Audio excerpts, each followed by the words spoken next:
जीवनाची पूर्णता. जीवनात जे काही घडतं ते जिथे आपली चेतना असते त्याप्रमाणे घडतं. पण एवढंच लक्षात येऊन उपयोगाचं नाही. हे लक्षात आल्याने एखाद वेळेस मनाची तडफड कमी होईल, भावनांचा उद्रेक कमी प्रमाणात होईल. आपली चेतना ही कशी मॅनिफेस्ट होते हे समजून घेऊन आपल्याला हे पूर्ण करायचं आहे, हे कळणं महत्त्वाचं. Realisation itself is completion. या घटनांचा मूळ सोर्स मीच आहे हे कळल्या कळल्या आपण स्वतःकडे परत येतो. हे परत येणं म्हणजेच तिथला प्रवास पूर्ण होणं. लगेचच आपली प्रतिक्रिया बदलते आणि ती प्रतिक्रिया उच्च पातळीवरील चेतनेप्रमाणे घडते. यातील पहिली पायरी म्हणजे जे घडतं ते माझं स्वतःचं मॅनिफेस्टेशन आहे हे कळणं.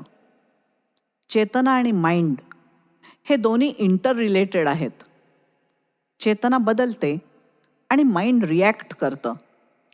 चेतनेप्रमाणेच माइंडचा प्रवास हा आपल्या पातळ्या बदलत बदलत घडत राहतो आणि बऱ्याचदा माइंड रिअलाइज करतं आणि त्या क्षणी चेतना बदलते. चेतना बदलणे म्हणजे तिथला प्रवास पूर्ण होणे. टेस्ट, प्युरिफिकेशन, कम्प्लिशन या स्वरूपात जर का दिवस पाहता आला तर येणारे अनुभवसुद्धा या कॅटेगरीत टाकता येतील. जी काय प्रोसेस घडत आहे ती टेस्ट आहे, ती परीक्षा आहे. त्याचा मनावर होणारा परिणाम म्हणजे प्युरिफिकेशन आहे आणि त्यामुळे त्या एरियात पूर्णता प्राप्त होणार आहे. ही जाणीव आणि हा अभ्यास मानवाला उन्नतीकडे नेईल. चेतनेचा प्रवास म्हणजे काय ते आपण पाहिलंय, पण इथे आपल्याबरोबरच चेतनेच्या जाणीवेचा विकास कसा होतो आणि त्याचा मानवी आयुष्याशी काय संबंध आहे हे आपल्याला बघायचंय. जाणीवेचा विकास. आपण पुन्हा एकदा प्रत्येक चक्राकडे बघूया. मूलाधार चक्रामध्ये सर्वप्रथम मानवाला त्याच्या मानव असण्याचं दर्शन होतं, पण त्याला स्वतःशी रिलेट करता येत नाही. मी मानव आहे म्हणजे काय, मी कोण आहे, माझ्या आसपासचं सगळं जग म्हणजे काय आहे, मला त्यांचं काय करायचं आहे, ते मला मदत करतात का जाळ्यात ओढतात, या प्रश्नांच्या भडीमाराने मानव तिथून पळू इच्छितो. इथे सगळा शोधच आहे. इथली चेतना जर चॅनलाइज झाली तर तिला डायरेक्टली रस्ता सापडतो. म्हणजे इथल्या 5 चक्रांच्या पायऱ्या ओलांडून चेतना सहस्त्रार चक्रात पोचते. हे घडल्याने जीवाशिवाच्या मिलनाचा अनुभव येतो आणि सगळा शोधच संपतो.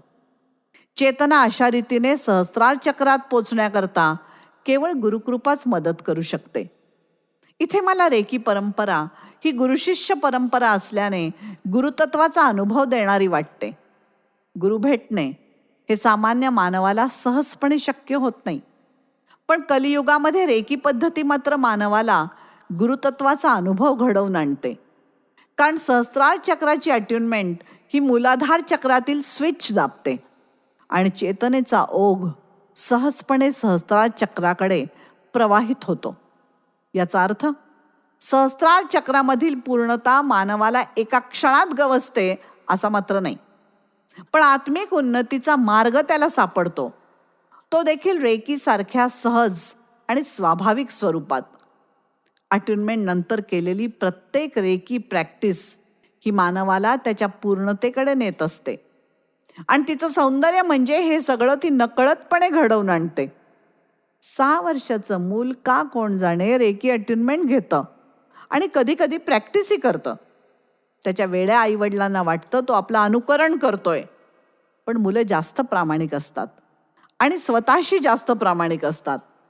त्यांना हवं तेव्हा ते ड्रामा करतात, पण त्यांच्या आतमध्ये डायरेक्ट एक्सपिरियन्सचा जिवंत झरा असतो. हळूहळू मुलांची प्रॅक्टिस ही खेळाच्या नादामध्ये संपते, पण आतमध्ये निर्माण झालेला प्रवाह तसाच राहतो. अट्युनमेंटमुळे त्या मुलाने काही कर्म ओलांडलेली असतात. रेकी प्रॅक्टिस केली तर हा रस्ता पुढे पुढे सरकत राहतो आणि नाही केली तरी जे घडून गेलंय ते घडूनच गेलंय, ते काही पुन्हा पूर्वपदावर पोचत नाही. स्वाधिष्ठान चक्र. स्वाधिष्ठानमध्ये चेतना स्वच्या शोधात असते, पण तिला स्वतःचं संपूर्ण अस्तित्व न दिसता केवळ व्यक्तिमत्व आणि त्याच्या वेगवेगळ्या छटा दिसतात. पर्सनॅलिटीचे रंग म्हणजे इमोशन्स, विकार, वेगवेगळ्या घटनांच्या वेगवेगळ्या रिॲक्शन्स म्हणजेच दुःख, अपराधीपणाची भावना, भीती हे त्यामधील प्रमुख संस्कार. मानवाचं अस्तित्व संस्कारांची अनेक पुटं चढल्याने त्याला सापडतच नाही. मानवाचं व्यक्तिमत्व आणि अस्तित्व यात फरक आहे. त्याच्या संपूर्ण अस्तित्वाचा एक भाग म्हणजे व्यक्तिमत्व, पर्सनॅलिटी, आणि त्याचे अस्तित्व म्हणजे बुद्धी, मन, शरीर, सामाजिक स्थान, मानव म्हणून त्याची निसर्गामध्ये असलेली जागा आणि त्याची जबाबदारी. रेकी अट्युनमेंटमध्ये चेतना चॅनलाइज होते, अन्यथा ती प्रत्येक चक्रात गोल गोल फिरत असते. त्या चक्रामध्ये पॉझिटिव्ह आणि निगेटिव्ह दोन्ही अनुभव ती घेत असते, पण तिला तिचा पर्पज सापडत नाही.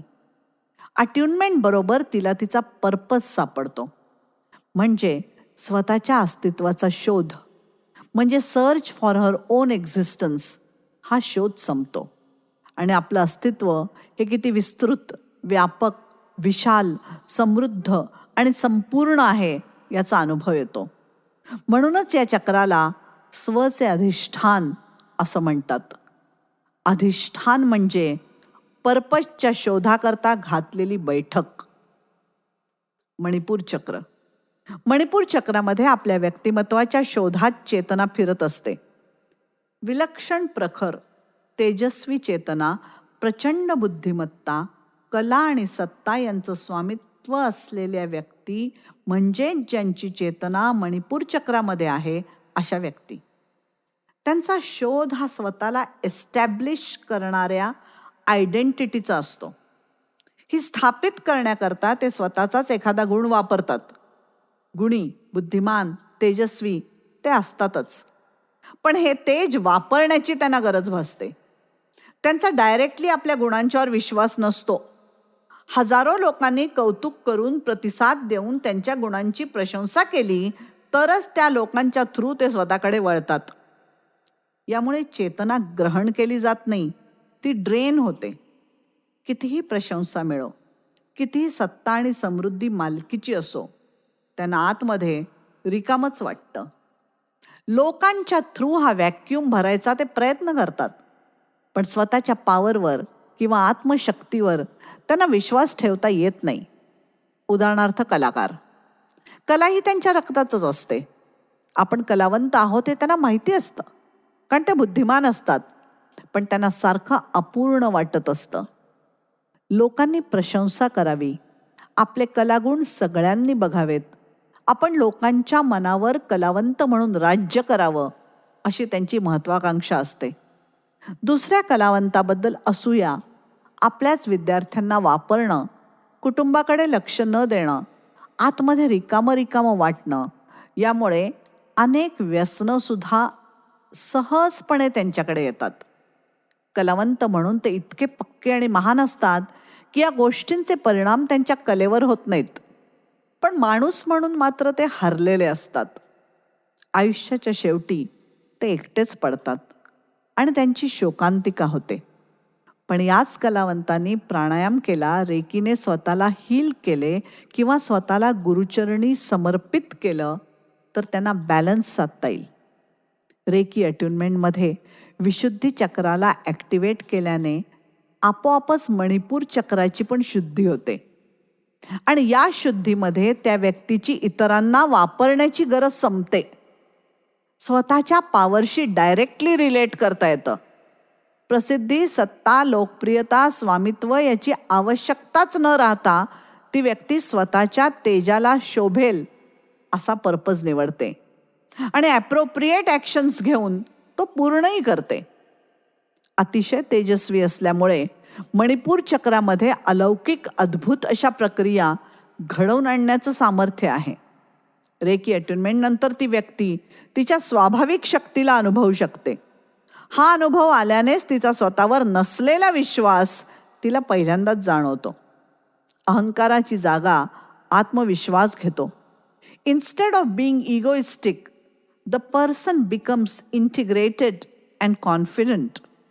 हा विश्वास आल्याशिवाय निर्मितीचा मार्ग सापडत नाही. असेच लोक प्रचंड क्रिएशन सहजपणे करून जातात, तेही अहंकाराविना, विनम्रपणे. जगामध्ये ज्या प्रकारच्या क्रिएशनची आवश्यकता आहे तसं आणि ते क्रिएशन या व्यक्तींच्याकडूनच घडतं.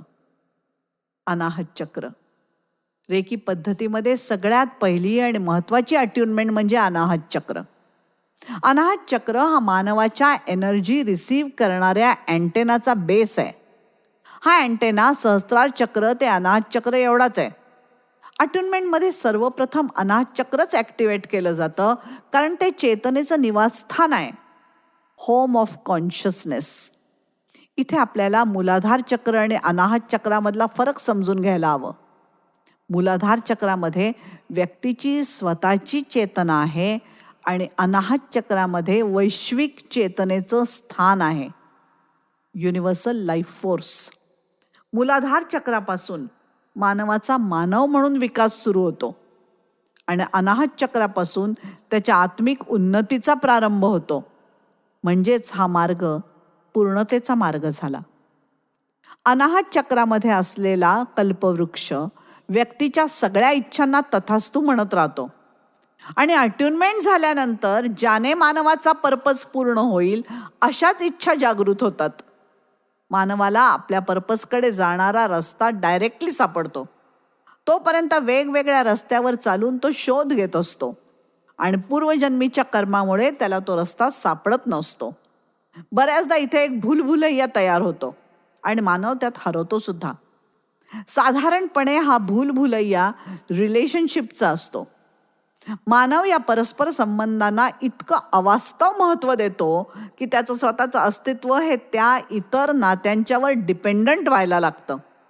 आरशात त्याला स्वतःचा चेहराच दिसत नाही. ज्यांच्याकडून आपल्याला प्रेम हवं आहे त्यांचा चेहरा दिसायला लागतो. त्यांच्याकडून प्रेम मिळेलच अशी जबरदस्ती खरं तर करता येत नाही, पण तशी इच्छा मात्र असते. अट्युनमेंटमुळे या इच्छेचं स्वरूप बदलतं. स्वतःच्या प्रेम करण्याच्या क्षमतेवर विश्वास बसतो. आपण प्रेम अवेलेबल करून देणं हाच आपला रोल आहे हे तीव्रतेनं जाणवतं. ज्यांना हवं ते येतीलच आणि प्रेम घेऊन जातीलही. त्यांनी एकदा प्रेम घेतलं की मागील जन्मीचं काहीतरी पूर्ण होईल आणि मग जर का तेही आपलं देणं लागत असतील तर जागरूक होऊन तेही प्रेम देतीलच. प्रेम देण्याचं आणि घेण्याचं एक सर्किट पूर्ण होईल. एकमेकांच्या थ्रू स्वतःला पूर्ण करायचं आहे हे सत्य आहे. दुसऱ्या व्यक्ती, वस्तू, निसर्ग यांच्याशी असलेलं नातं म्हणजेच पूर्णतेचा मार्ग. मानवाला स्वतःला डायरेक्टली पूर्ण करता येत नसल्यामुळे त्याला नेहमीच दुसऱ्याच्या अस्तित्वाची गरज भासते. चेतनेनं अशी व्यवस्थाच करून ठेवलेली आहे की दोन मिळून एक अस्तित्व पूर्ण व्हावं. या गरजेमुळे एकमेकांच्या बद्दल सन्मान आणि कृतज्ञता कायमच मनात राहील. गरज ही कृतज्ञतेचं मूळ आहे. गरज नसली तर ती कशी जाणवेल? अनाहत चक्र हे कृतज्ञतेचं स्थान आहे. त्यामुळे इथे सगळ्यांची प्रगाढ नातं दिसून येतं. या नात्याबद्दल कृतज्ञता असल्यामुळे हे नातं पूर्णही होतं. हा अनुभव अनाहत चक्रातच आहे आणि ज्ञान विशुद्धी चक्रात आहे. Experience is in Anahata chakra and the expression of knowledge is in Vishuddhi chakra. Vishuddhi चक्र. मानवाचा जन्म हा कशासाठी झाला आहे याबद्दलचं संपूर्ण अज्ञान असल्यामुळे त्याचं सगळं आयुष्य हे पर्पज सोडून कर्म वाढवत राहतं. मागील जन्मातील काहीतरी आपल्याला पूर्ण करायचं आहे. ते काय पूर्ण करायचं आहे हे देखील निश्चित आहे. ते कसं पूर्ण करायचं याचं ज्ञान चेतना विशुद्धी चक्रात आल्याने होतं. मी म्हणजे चेतना, म्हणजेच प्रेम, म्हणजेच ज्ञान, एवढंच सत्य आहे. या सत्यापर्यंत पोचण्याकरता रेकी पद्धतीमध्ये विशुद्धी चक्र ॲक्टिवेट केलं जातं. आपण कसल्या तरी शोधात आहोत याची जाणीवच मनाला नसते. मूलाधार, स्वाधिष्ठान, मणिपूर ही 3 चक्र पार करून चेतना जेव्हा अनाहत चक्रात पोचते तेव्हा तिला चैतन्याचा पहिला स्पर्श होतो. म्हणून अनाहत चक्र ॲक्टिवेट करून त्याचे एक्सटेन्शन म्हणजे हात, या हातांनी रेकी दिली जाते, कारण तो स्पर्श त्या चैतन्याचा आहे, ज्याचं निवासस्थान हृदयात आहे. गंमत म्हणजे अनाहत चक्रात अनुभव येतो आणि ज्ञान त्याच्यानंतर विशुद्धी चक्रात प्राप्त होतं. म्हणून रेकी पद्धतीमध्ये पहिल्या दिवशी 2 अट्युनमेंट्स दिल्या जातात, कारण त्या परस्पर पूरक आहेत. अनुभवाशिवाय ज्ञान नाही आणि ज्ञानाशिवाय त्या अनुभवाची जाणीव होणार नाही. आपल्याला विलक्षण मोठा अनुभव आलेला आहे याची जाणीवच मानवाला नसते. तो स्वतः चैतन्य रूप आहे, पण पाण्यात राहून तो कोरडाच राहतो. मग हे अनुभवजन्य ज्ञान घ्यायचं कसं?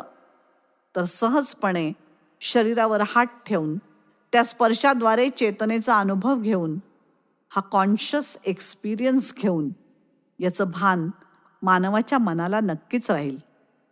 सत्य एवढंच आहे आणि त्याचं ज्ञान विशुद्धी चक्रात आहे. या सत्याच्या अनुभवाने मानवाच्या पूर्णतेच्या प्रयत्नांना फार मोठी मदत मिळते. ही मदत सापशिडीतल्या शिडीसारखी आहे. संस्कारांच्या आणि पॅटर्न्सच्या सापावरून घसरणारा मानव या अनुभवजन्य ज्ञानाने पटकन शिडी चढून वर जातो आणि विकासाच्या पुढील स्तरावर पोचतो. आज्ञाचक्र. विकासाचं पुढील चक्र म्हणजे आज्ञाचक्र. आज्ञाचक्रामध्ये चेतना पोचल्यानंतर मानवाचा दृष्टिकोन पूर्णपणे बदलतो. आपण खरं तर याकडे पाहिलंय. विशुद्धी चक्रात जाणवलेलं ज्ञान जगात पोचवणारा डिश अँटेना म्हणजे आज्ञाचक्र. पण जगाला ज्ञान पोचवताना ही व्यक्ती हळूहळू एकटी पडते. याचं कारण म्हणजे आज्ञाचक्रातील व्यक्तीची प्रखर चेतना. त्या व्यक्तीला ती पेलवत नाही आणि तिच्या परिवारालाही ते पेलवत नाही. तिला पेलवत नाही म्हणजे ती जेव्हा ज्ञानदानाचं काम करते त्यावेळेस ती पर्पजशी आणि उच्च चेतनेशी कनेक्टेड असते. पण हे काम थांबल्यावर, उदाहरणार्थ एखादं लेक्चर किंवा प्रवचन संपल्यावर त्या चेतनेचं काय करायचं हे तिला कळत नाही. ती अस्वस्थ होते. त्या चेतनेला व्यक्त करण्यासाठी ज्ञानदानाचं माध्यम मिळालेलं असतं, म्हणजे त्या व्यक्तीचा एवढा विकास झालेला असतो. पण नॉलेज देणं संपल्यानंतर अंतर्मुखी होऊन चेतना पुन्हा स्वतःमध्ये परत आणणं हे त्या व्यक्तीला जमलं पाहिजे. नाहीतर चेतना ड्रेन होईल. त्या व्यक्तीला अचानक एकटेपणा जाणवेल. ती इतकी असहाय्य होईल की तिला एखादं व्यसनसुद्धा अट्रॅक्ट करेल. तिच्या आसपास गैरसमज पसरतील. स्वतःचा बॅलन्स साधणं हे कामच अनाहत चक्राचं आहे. आज्ञाचक्रात चेतना पोचल्यानंतर काही गोष्टी समजून घेणं आवश्यक आहे, आणि ते म्हणजे बेसिक एनर्जी लेवलमध्ये फरक झाल्यामुळे आपली फॅमिली, आपले रिलेटिव्स हे आपल्यापासून लांब जात आहेत हे समजून घेऊन त्यांना क्षुद्र न मानता त्यांचं हीलिंग करणं महत्त्वाचं. विश्वकल्याणाची इच्छा, ज्ञान हे लोकांच्यापर्यंत पोचवण्याचा संकल्प, यामधले लोक म्हणजे आपलं घर आणि नातेवाईक सुद्धा, हे या व्यक्तीच्या लक्षात येणं म्हणजेच आज्ञाचक्राची पूर्णता. ज्या जगाच्या कल्याणाचा संकल्प घेतला आहे त्या जगात आपलं घर पण आहे, आपले नातेवाईक पण आहेत, त्यांच्या छोट्या छोट्या इच्छा पण आहेत. त्यांच्या अस्तित्वाचा आपण सन्मान ठेवायला हवा. ही भावना जेव्हा जन्म घेते तेव्हाच आज्ञाचक्राचा संपूर्ण विकास झाला असं म्हणता येईल. नाहीतर हा विकास एकांगीच ठरतो. रेकी अट्युनमेंटमध्ये अनाहत चक्र हा आज्ञाचक्र नामक अँटेनाचा बेस आहे. तो एवढ्या करताच. ही रेकी पद्धतीमधली पहिली पायरी, फर्स्ट लेवल झाली. सेकंड लेवलवर आज्ञाचक्राला स्थळ आणि काळ याच्या पुढे त्या व्यक्तीला सहज नेता येतं. याचाच अर्थ या आज्ञाचक्राने नातेसंबंधांचं एक वर्तुळ पूर्ण केलं आहे. ही पूर्णता ज्याचं आज्ञाचक्र डेव्हलप्ड आहे ती व्यक्ती जगाच्या उद्धाराकरता वापरते. या स्नेह संबंधांशिवाय सामान्य माणसाला ज्ञान देणं अशक्य आहे. रेकी सेकंड लेवलमध्ये अशा रीतीनं पूर्णता प्राप्त केल्यानंतर आज्ञाचक्रातील चेतना सहस्त्रार चक्राकडे झेप घेते. थर्ड लेवलला सहस्त्रार चक्राचं कुलूप असं म्हटलं आहे. म्हणजे प्रेम आणि करुणा, अवेअरनेस, नॉलेज या 3 पायऱ्या ओलांडून चेतना व्यक्ती आणि समष्टी यांच्या मिलनाच्या अनुभवाकडे वाटचाल करायला लागते. या अनुभवाशिवाय मानवाचा मानवजन्म निरर्थक आहे. हे कोणत्या जन्मात होईल हे जरी निश्चित नसलं तरी अवेअरनेसचा विकास या दृष्टीनं होत आहे. हे मानवाच्या विकासातलं अवघड आणि महत्त्वाचं असं पाऊल आहे. सहस्त्रार चक्र. मूलाधार चक्रापासून 2 रस्ते निर्माण होतात. एक सरळ सहस्त्रार चक्रामध्ये जातो आणि दुसरा प्रत्येक चक्र पूर्ण करत करत सहस्त्रारमध्ये संपतो. हा प्रवास कित्येक जन्मांचा प्रवास आहे.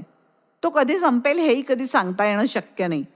मूलाधार चक्रामधला शोध हा सहस्त्रार चक्रात संपत असला तरीही तो मानवाला एकट्याला शक्य नाही. त्याला गुरुकृपाच लागते. सहस्त्रार चक्र ही शोध संपवणारी जागा आहे. त्याचा रस्ता हा छोटा आहे आणि तो विशुद्धी चक्रापासून सुरू होतो. या रस्त्यावर चालणाऱ्या मानवाचे दुसरे रूप आहे ते म्हणजे साधकाचे. अनाहत चक्रामध्ये त्याच्या व्यक्तिमत्वाला पूर्णता लाभते आणि मग विशुद्धीपासून साधकाचा मार्ग सुरू होतो. विशुद्धीमध्ये ज्ञानाचा अनुभव, आज्ञाचक्रामध्ये ज्ञानदान आणि सहस्त्रार चक्रामध्ये जीवाशिवाच्या मिलनाचा अनुभव हा त्याचा प्रवास आहे. बऱ्याचदा आज्ञाचक्रामध्ये मानवाची चेतना थांबतच नाही. ती सहस्त्रार चक्रामध्ये जाऊन पूर्णतेचा अनुभव घेऊन परत आज्ञाचक्रात येते. असं झाल्यास तो मानव स्वतःच गुरुपदावर पोचतो. हा रस्ता अधिक योग्य आहे कारण त्याच्याकडे या रस्त्याच्या अगदी अखेरचा असा अनुभव आहे. त्यानंतर लोकांना ज्ञान देण्याची पातळीच बदलेल. सहस्त्रार चक्रामध्ये जी पूर्णता आहे ती साधकाला प्राप्त होते. ही साधना हा चॉईस आज्ञाचक्रापासूनच उपलब्ध आहे. साधारणपणे अनाहत चक्रामध्ये मनाच्या आणि शरीराच्या गरजांच्या पलीकडे जाऊन जेव्हा करुणेचा अनुभव येतो तेव्हा माणसाचं मन आणि चेतना साधनेच्या रस्त्याकडे आकर्षित होतं. या रस्त्याला आवश्यक असलेलं ज्ञान म्हणजे अवेअरनेस हा विशुद्धी चक्रात संपादन करून साधकाचा पुढचा प्रवास सुरू होतो. यालाच रेकी पद्धतीमध्ये फर्स्ट लेवल, सेकंड लेवल आणि थर्ड लेवल असं म्हणतात. प्रतिक्रिया बदलेल ती अशा स्वरूपात जाणीवेचा विकास होऊन. जाणीवेचा विकास हा असा होईल. मूलाधार चक्र इथला शोध संपून आत्मिक उन्नतीचा मार्ग सापडेल. स्वाधिष्ठान चक्र इमोशनच्या जाळ्यात अडकणं थांबून स्वतःचं अस्तित्व सापडेल.